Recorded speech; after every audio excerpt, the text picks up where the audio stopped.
that's the one. Yeah. There it is. Welcome back to Gleaning and Gathering. It's so good to have everybody here today. We are in the studio with Samuel Heimlich. We have been doing all kinds of stuff. Thank you. Thank you, folks. Thank you so much. This morning, we've already been up a little before 5 o'clock. We've had our workout. We've had our breakfast. First breakfast, anyway. We've had our coffee. At least I've had my coffee. And we are wired for sound right now. We are coming to you live from Africa. And today we are somewhere in the Kwakwa region of South Africa. We don't really even know where we are. Nope, not at all. But we flew into Johannesburg on Saturday evening, a 15-hour flight. So let's back up just a little bit. So we were in Indiana, and we made it to the airport, and then found out that our plane was delayed after we got on the flight. Yeah. And so we're sitting there minding our own business, and they deplaned us, said probably an hour repair, and 8 hours later, we're finally in the air. Right. So we missed all of our connections. We get to Chicago. We're flying standby on another flight. Ran through O'Hare Airport. Booked it. Yeah. And arrived just before they closed the gate. But they had already announced our name and so taken us off the list because we weren't there. Right. Which really, really frustrated me. Yes. I was like, what? Are you serious? Yeah. So we ended up catching a later flight to Newark, New Jersey.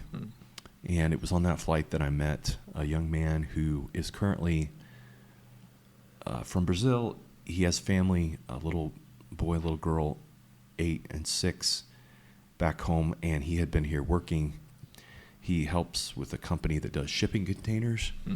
And so we had a really delightful conversation and talked about God and what he thinks about God. And I felt like it was really a divine encounter. Yeah. And it was kind of like God had placed me in this place.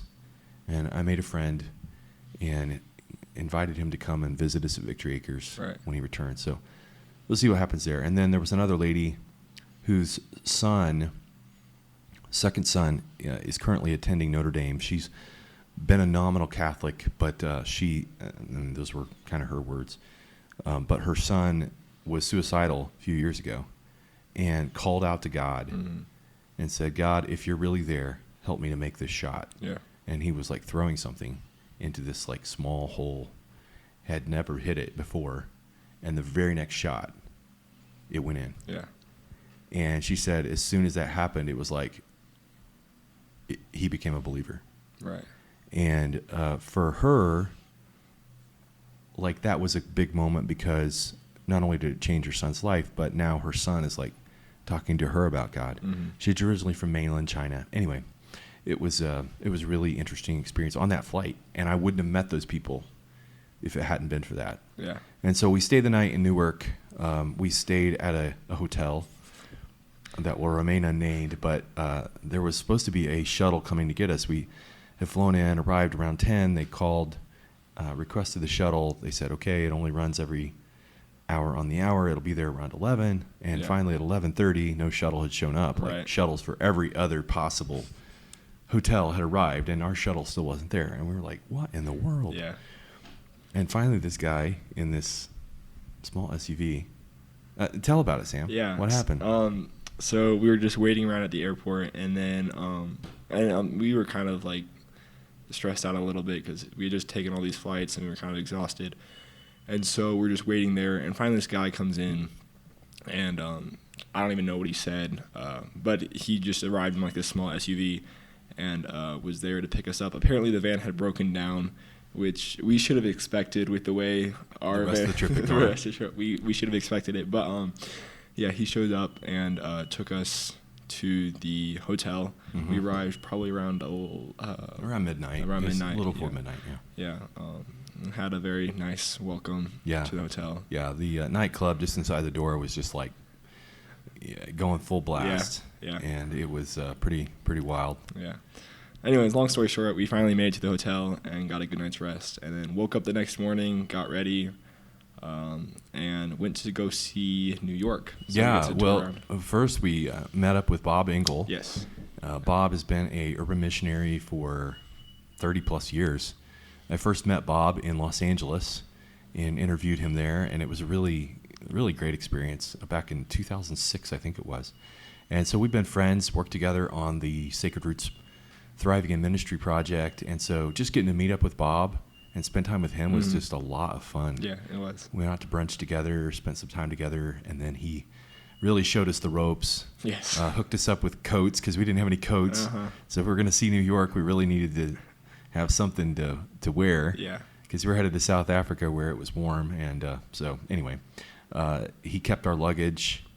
So we went and saw New York City for the day, rode the subway in. Yes. Went to the World Trade Center Memorial. Yeah.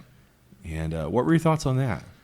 Yeah, it was one of actually my favorite parts of the trip, getting to go to the World Trade Center and just see that big. They have a huge, it's actually in the footprint of the old World Trade Center there. It's just like this huge hole in the ground. And they have the names of all the people that were lost during that time of 9/11. And a big waterfall. And a big waterfall around the edges. all around the edges, yeah. And then around the edge, they also have the names of the people. And it was really just like humbling just to recognize It really was. what a dark time that was in our country, but also like be grateful for all the brave people that were there and risked their lives. And a lot of them gave their lives for the rescuing of the people there. Yeah. And so yeah, it was just a good time to go and to see that. Yeah, very sobering, but also just a great experience. Yeah. So we rode the subway back and then took the light rail to the airport and got there plenty of time. And Bob was going to bring our luggage, and he was almost to the airport and then realized that our luggage was in another vehicle. Yeah. So he had to go all the way back through Newark traffic, back home, get the vehicle that had our luggage in it, get back to the airport. And so that was like over an hour process. And so that was a little stressful. Yeah, it was. Waiting on that. But it kind of like went along with the rest of our trip. Right, like right. it really, Yeah. the expect the unexpected, I think, is what Yes. we've come to expect. Yes. So we didn't know exactly what was going to happen next, but that's what happened. So anyway, we made it through security, plenty of time, and no issues there. And then we went and Brother Taylor hooked us up with the United Club. Yes. We've never been to one of these swanky places before, but it definitely opened our world to see, there was all this free food, and we were able to take a shower before getting on the plane. Yeah.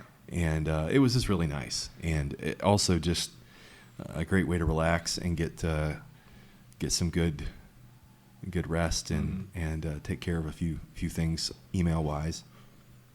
Because I really wasn't sure what to expect once we got here. Right. What kind of connection we would have, but yeah, we made it safely onto our plane. Yes.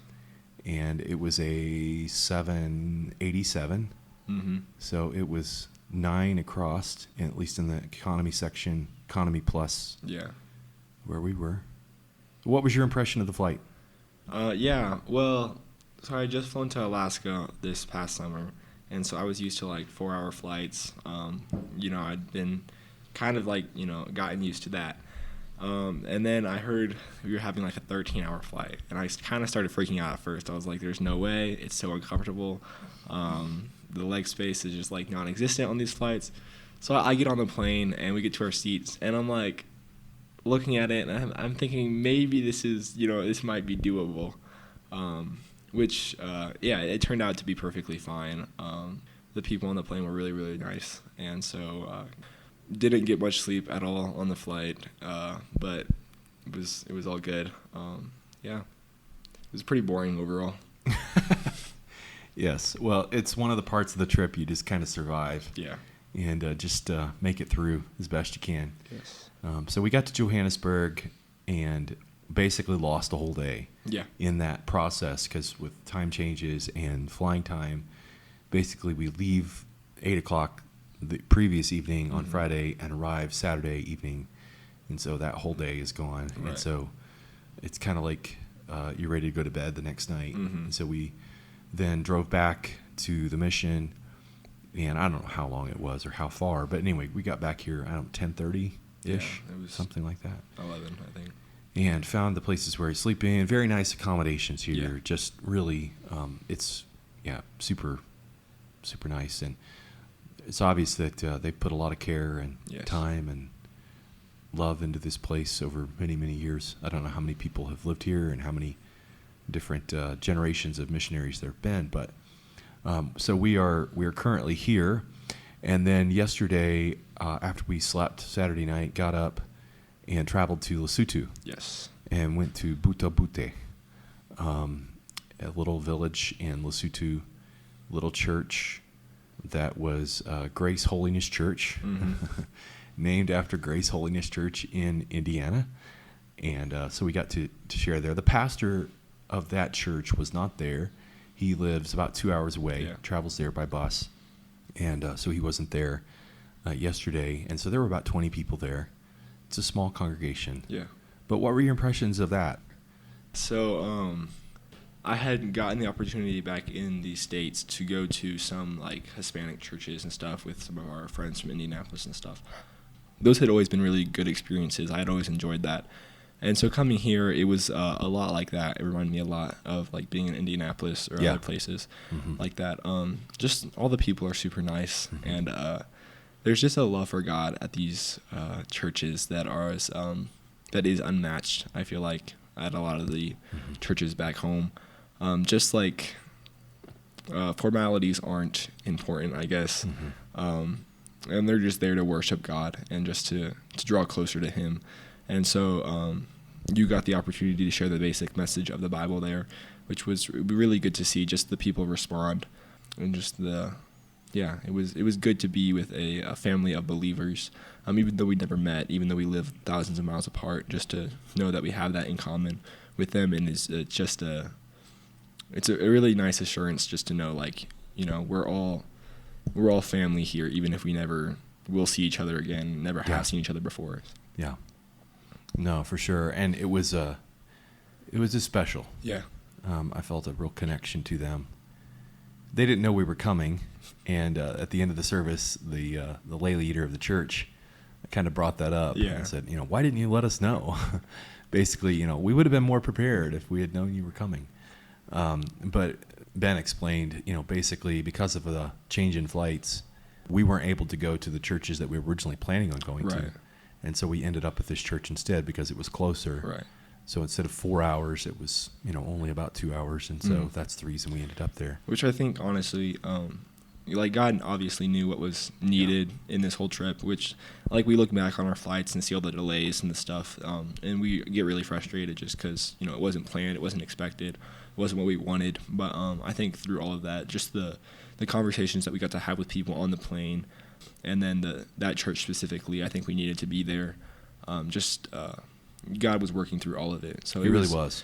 It was, I think, just a reassurance of God is like we're supposed to be here, and God has this in His hands. And so, the steps of a good man are ordered by the Lord. Right. And I think the thing that I'm learning on this trip is just flexibility. Yeah. Just to stay open to what God's doing and not try to, like, ramrod my plan through, but just to hold my plans very loosely. Not that I don't have a plan, but I have a plan that can be revised. And I am open to whatever it is that God's wanting to do in the moment, and being able to see Him working through the man from Brazil, or through this lady from China, or, you know, these conversations that I'm having, or this church that I'm not even supposed to be at. After we finished yesterday, the lay leader got up and she said a lot of very kind things, very flowery, nice things about us. But she said about the paper that we had there on the wall, she said, now we have a roadmap. And it gave them a handle to hold on to. And it was a very simple gospel presentation, but connected to the way of the godly, the way of the evil man. In Psalms 37. That's where I started. And it's like, you know, there's two paths, and we have a choice. And just try to keep it very simple. And even as I was preaching, Ben Peters told me later, he said, your translator was tracking right with you. Mm-hmm. A young teenage guy Yeah. from Lesotho, and you could see the light bulb coming on in his mind. Right. And he said, I think that's the best he's ever translated. And so for them, this is something that, Kayla told me later, she said, they'll leave that paper on their wall for months. Yeah. This was such a special thing for them. Mm-hmm. And for us, it's just kind of like, okay, yeah, Right. it's another day. But for them, this was a special time, Mm-hmm. and something that they'll look back on and think about and reflect on. And I think that recognizing that when we take time for people and really focus in on the moment where we are, Mm-hmm. and are not just like frustrated about where we're not, Right. some really amazing things can happen. Yeah. Yeah, and I think it was, like you said, going back to what the lady said about the roadmap, it was really special just to see, because I think a lot of that congregation, over half, is all just a bunch of youth members or littler kids. Yeah, there were no adult men Right. in the congregation. Right. But giving them something visual that they can look at and see it, and just the way that you laid the message out, very, very simple, 2 different paths, just giving the gospel message in that a truthful but really just easy to grasp way, I think was super, super important for them. Just to watch the little kids, they're not always paying attention, they're falling asleep or, staring around looking at something, but just you could see that there was something going on, like God was working there, even though it doesn't always feel that way or look that way. Mm-hmm. I think the people were getting what you were saying. So just, it's been really encouraging just getting to watch God work through that. And so, yeah. Yeah, and then another thing too, the trip there, trip back, we had to go through the border. Yes. Yeah. And that was an experience. Getting to experience 3 men with M16s kind of throwing their weight around wasn't exactly pleasant, but Right. it is what it is in these third world countries. And asking for our passports and looking us over and trying to ask questions. And But we made it through and made it through the border at Lesotho. They were going to charge us 100 Rand apiece to just pass the border for a 4-hour church service. Right. But thankfully, at the last minute, they relented and didn't end up charging us that. It's a new law that was just instituted. Yeah. And in a lot of these little third world countries, you've got these, tin pot dictators of little tiny burgs and people that, give them a little power. Right. And it just completely goes to their head. And so, just taking the time to pacify them, to make them feel important. Thank you so much. Right. We appreciate it. Smile plenty. Just all those things, and just maintaining peace through that. And not getting so worked up about it. So anyway, lots of experiences on the way there and on the way home, and we've gotten more stamps in our passport already than what we've had in the last 10 years. But we made it there to Lesotho, back, and passed both of those borders okay. And then we got back here, got a little rest, and got up, ate some supper, had that, and then just enjoyed a beautiful evening. The evening here was just so cool and beautiful, and there was just a nice, long, peaceful evening there. And Sam flew his drone for a little bit, and so that went well. And you're going to enjoy flying? Oh, yeah. Anytime I get to come fly at one of these places that has mountains or stuff like that, it's not Indiana terrain. Yeah. I enjoy it a lot. So. Yeah. So he's going to be doing some drone work while we're here and putting together the story of the various churches, and we're excited about that. So another aspect of our trip is, again, this camp meeting that we're going to be sharing at this week. And so there'll be 12 different times that I'll be preaching over these next few days and trying to really share truth. But again, keep the cookies on the bottom shelf. Right. So that more people can get to them, and really try to not impress people with pulpiteering, but communicate eternal truth. Right. That's my goal. and then also just taking time to pour into the leaders that are here. Yeah. There's a lot of young leaders, both American and African, that God has given us an opportunity to be able to influence. And so I just really want to use that time well. And so this morning we woke up. We were up a little before 5, and we had our workout, went out and took a long walk and did some running and push-ups and set-ups, and came back and had a good breakfast, and now we're recording this podcast. So that's a little bit of our trip so far. I just wanted to share that with you, and we're gleaning a lot together on this trip, but one of the big highlights for me is Sam being here with me. You know, I've been on a lot of international trips, and unfortunately most of them have been by myself, and this is the first one that I've gotten to experience with one of my children. And so just being with Sam and spending time with him has been really special. So thanks for doing this. Yeah, thank you. I enjoyed this opportunity a lot. I'm not sure you'll be saying that by the end of this trip, but I do appreciate you bringing me. So. No, I will. Absolutely. Well, for Gleaning and Gathering, God bless.